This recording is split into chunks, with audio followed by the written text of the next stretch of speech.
O ministro da Justiça e Segurança Pública, vamos falar da fuga de Mossoró. O ministro da Justiça e Segurança Pública, Ricardo Lewandowski, atribuiu a fuga de 2 presos da penitenciária federal em Mossoró, no Rio Grande do Norte, a uma série de, abre aspas, coincidências negativas. O que, segundo ele, não compromete a segurança dos presídios em geral. Em entrevista coletiva, o ministro indicou as medidas que serão tomadas a partir de agora, como construção de muralhas nos complexos. Vamos ouvir um trecho, porque esse é um assunto sério. Crime organizado tomando conta agora da vigilância dos presídios, não só da parte interna dos presídios. Muito bem, vamos ouvir um trecho. Em primeiro lugar, a modernização do sistema de vídeo monitoramento dos 5 presídios federais. Em segundo lugar, nós estamos determinando o aperfeiçoamento do controle de acesso aos presídios federais, inclusive com um sistema de reconhecimento facial de todos aqueles que ingressam nas unidades prisionais, sejam eles, enfim, os próprios presos, sejam eles visitantes, sejam eles administradores, autoridades, ou enfim, mesmo advogados terão que passar por um reconhecimento facial. Terceiro lugar, vamos ampliar o sistema de alarmes e sensores de presença em todas as 5 unidades prisionais federais.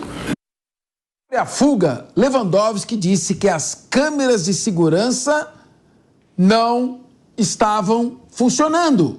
Que coincidência, não? E por isso a ação dos criminosos, o Tatu saindo pelo teto, o Deizinho também, não foi registrada. Confira. Algumas câmeras não estavam funcionando adequadamente. Assim também como algumas luzes, algumas lâmpadas, não é? Que poderiam eventualmente detectar uma fuga, não estavam funcionando adequadamente. Então, de quem é essa responsabilidade? Por que que isto ocorreu? Isto será objeto justamente dessas investigações dos 2 planos. Olha, além disso, o ministro atribuiu o episódio a uma reforma que estava acontecendo nas instalações do presídio. Acompanhe. O presídio estava passando por uma reforma interna. Quer dizer, várias instalações estavam sendo reformadas, então havia operários lá dentro da unidade prisional, ferramentas existiam lá dentro, né? Estavam, infelizmente, a informação que nós temos não estavam devidamente acondicionadas e trancadas, possivelmente estivessem espalhadas pelo presídio ao alcance então das pessoas que realizaram esta fuga. Olha, e o ministro da Justiça também comentou sobre a mobilização para a recaptura dos 2 criminosos perigosíssimos envolvidos em homicídio, roubo, tráfico de drogas, organização criminosa, que fugiram. Vamos ouvir. Nós temos cerca de 100 agentes da Polícia Federal envolvidos nesta operação. Mais cerca de 100 agentes da Polícia Rodoviária Federal. E mais aproximadamente 100 agentes das forças policiais locais, polícias militares e polícias civis. Portanto, temos um total de 300 agentes mobilizados, além de termos determinado, como já acabei de dizer, a difusão do alerta vermelho na Interpol. Bom, se com tudo isso não forem recapturados, vai ser uma vergonha, hein? Por fim, Lewandowski disse que a fuga dos bandidos aconteceu numa terça-feira de carnaval, onde, eventualmente, as pessoas, abre aspas, estavam mais relaxadas, como costuma ocorrer nesse momento. Fecha aspas. Bom, vamos começar com o Emerson Tawil. O Emerson, o problema é o seguinte: ninguém foge de um presídio, muito menos de um presídio de segurança máxima, porque resolveu sair correndo. Tudo bem que estava tendo reforma, tudo bem que as câmeras não estavam funcionando, enfim, mas teve alguma ajuda interna. Quem é que prestou apoio para eles sabendo dessas deficiências? Quem é que relaxou na vigilância sabendo dessas deficiências? Quando eu aprendi uma coisa, quando a incompetência é muito grande, quando a negligência é muito grande, é porque não é negligência, é dolo, é intenção. Então, é preciso que se faça uma investigação, porque, não, são só 2 presos que fugiram, não. Tiveram fuga de um presídio de segurança máxima, há suspeitas de que houve cooptação de agentes internos, é muito difícil ter fuga sem ajuda interna, e isso pode indicar, eu aprendi a raciocinar por prognóstico. Isso pode indicar uma nova metodologia. Eu lembro que o Marcola estava preso aqui no estado de São Paulo, o PCC estava organizando um resgate por helicóptero do Marcola. Então, nós estamos falando em acabar com progressão de regime e tal, que a discussão você vai poder retomar esse tema que é importante, você está lembrando sempre. Agora, precisa prender mais, não pode sair da cadeia, mas é dentro da cadeia que eles estão cometendo crime, Emerson Tawil. É de lá que eles cometem crime, é de lá que eles conseguem regimentar toda a parte do tráfico, sequestros e tudo mais. A fala do ministro foi muito infeliz, porque nada mais nada menos ele atesta a incompetência do Estado, né? Nós estamos falando de um presídio de segurança máxima. Por qual razão as câmeras não estão funcionando? Deveria ter uma atenção? Qual a fiscalização nesse regime prisional? Então parece que, do jeito que o ministro falou, parece que estava a Bangu, estava ao léu. E aí, como você disse, sem dúvida alguma, tem participação de algum agente e isso deve ser apurado. O grande problema é que o presídio de Mossoró, para quem não sabe, ele tem capacidade para 208 detentos. Contava com 68, hoje 66. Será que o Estado não consegue controlar 68 detentos ali? Né? O carnaval é uma justificativa, então quer dizer que os agentes, quando estão no carnaval, ainda que trabalhando, eles estão de forma relaxada, estão dançando num frevo, talvez um samba enredo, alguma coisa. Isso é vergonhoso. E ele fala com todas as letras, poupudo, de que existe hoje um efetivo de cerca de 300 homens para tentar localizar e recapturar 2 marginais aí de uma alta periculosidade.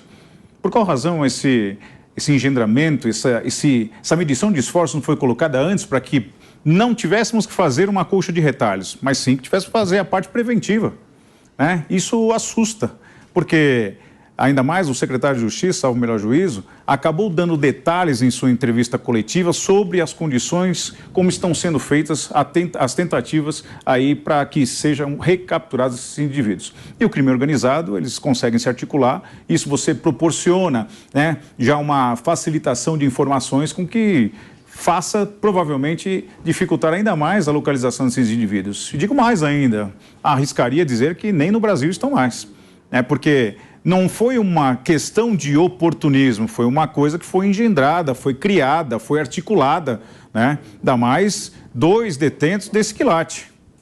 Então, o ministro, muito infeliz na sua fala, porque ele nada mais nada menos que ele atesta a incompetência do Estado, como eu sempre falei, que dentro do regime prisional, os tentáculos do Estado são provavelmente não, são incompetentes. Maquiavel já dizia que o Estado, quando tenta, para justificar sua incompetência, ele cria obstáculos ou mesmo burocracia.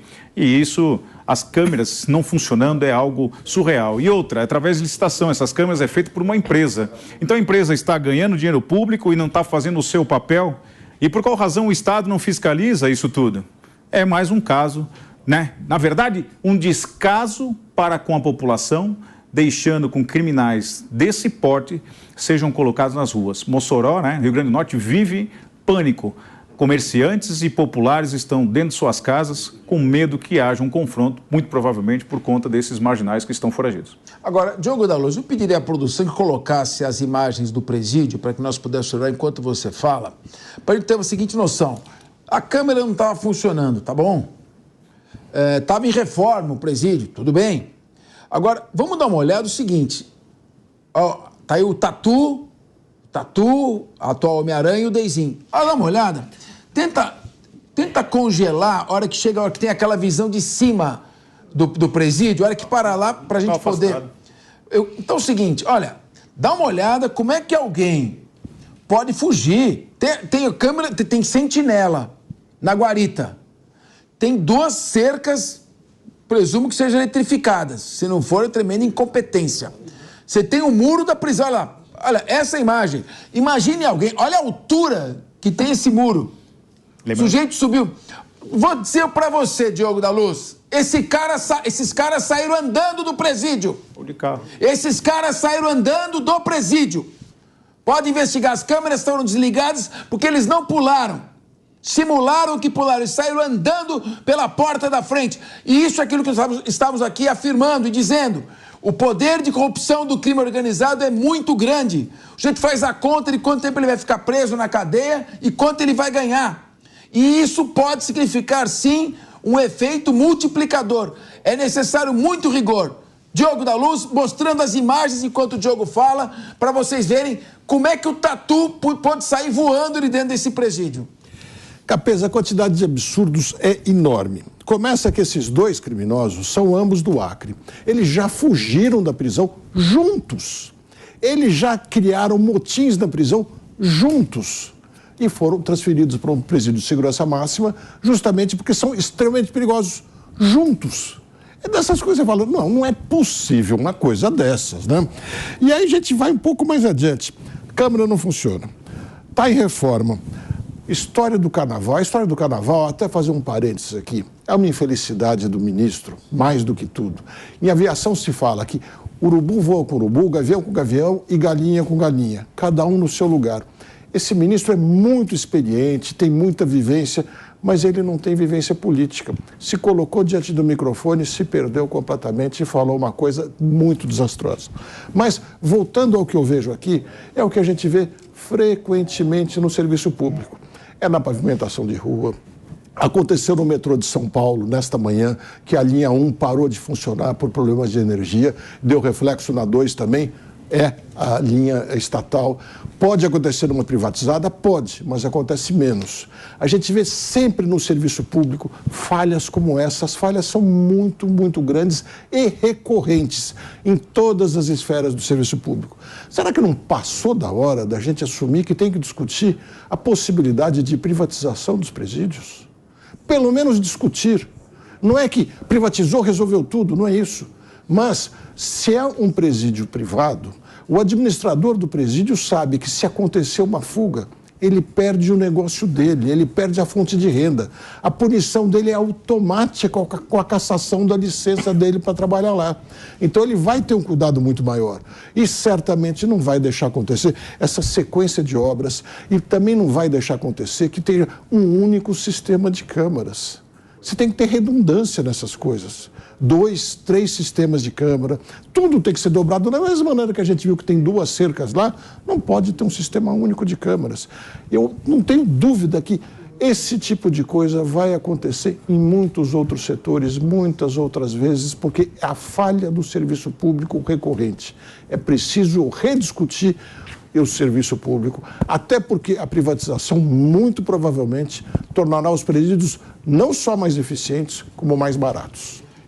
Mônica Rosenberg, você vai me responder essa questão? Porque, por mais perfeito que seja o sistema, você põe câmera de vigilância, pode botar um muro de 50 metros de altura, pode colocar cerca elétrica, mas na falibilidade humana e na corrupção daquele que vai operar este sistema, é que o criminoso atua. Eu preciso muito ouvir a sua opinião após um rápido intervalo que nós voltamos já já. Voltamos com linha de frente perguntando para a Mônica Rosenberg. Um dos bandidos chama Tatu. O Tatu saiu de por baixo da terra voando ou você acha que ele saiu andando? Certamente ele saiu com a ajuda de alguém e, nesse sentido, é lamentável a fala do ministro que, em vez de revoltadamente dizer vou pedir uma investigação, vamos entender o que aconteceu, vamos saber quais foram os mecanismos que não funcionaram, ele fez uma fala de passar pano, justificando, explicando que foi o carnaval, foi isso, foi aquilo, em vez de ter uma postura absolutamente rigorosa de dizer houve uma falha, nós vamos saber qual foi para que isso não se repita.